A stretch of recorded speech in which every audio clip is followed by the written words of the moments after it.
Là, c'est là où je suis né. C'est là où j'ai fait mes armes. Où j'ai commencé à faire mes premiers tags.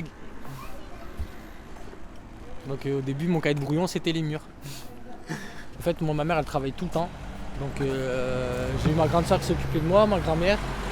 Puis après, dès que j'étais en âge d'être autonome, à partir de 7-8 ans, après, je partais tout seul en centre-ville.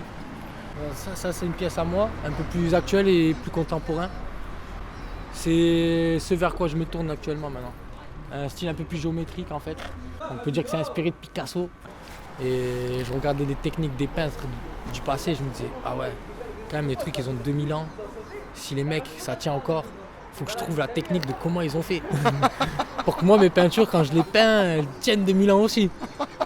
Voilà, Ah oui, c'est là. encore toi. Ah oui, Ouais. c'est vraiment ton quartier. Ah non, c'est chez moi ici. C'est une galerie en plein air. Et ça, c'est le graffiti que je voulais terminer, que je vous ai parlé. Voilà, là on m'a toyé.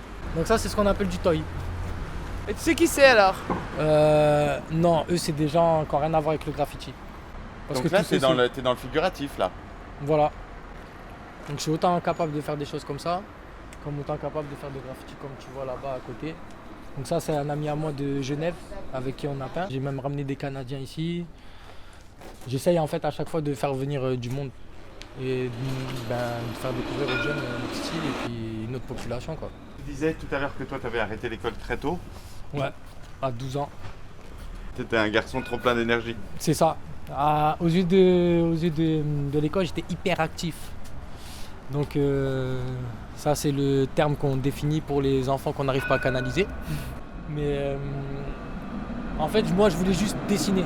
À l'époque, je passais mon temps à l'école à dessiner. Je faisais que ça. Je faisais que recopier des choses, dessiner, et j'avais une réelle passion pour ça. Et j'avais que mon prof de dessin, qui à l'époque était un peu fou. Il était même fou carrément. Mais c'est le seul vraiment qui a vu potentiel en moi. Et quand j'étais en cours de dessin, j'étais pas turbulent du tout. Bien au contraire. Et c'est le seul prof en fait qui m'a dit mais fais ce que tu veux quoi. J'ai dit ah ouais je peux faire ce que je veux, je suis pas obligé de dessiner. Non, si t'as envie de faire un graphe, fais un graphe. Et du coup j'ai commencé à faire des graphes comme ça que je recopiais, que je voyais dans la rue. Et je les recopiais et après à 14 ans, un collègue à moi est venu avec une cassette de graphes et puis c'est parti de là. Hein. Le soir on est parti, on avait 3 bombes et on a commencé à taguer dans la rue. On s'est fait courser et puis après on a dit ah ouais. Et je dis à mon pote c'est ça le graphe en fait. Il me dit c'est ça le graffiti. Je dis ah ça tue.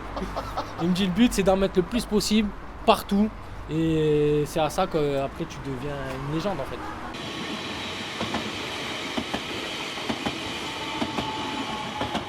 Vous êtes à Montpellier, la ville du Sud, la ville des étudiants, la ville des excès. Ce soir, nous avons rendez-vous avec un graffeur. Je fais de l'animation et tout. Clash, 28 ans.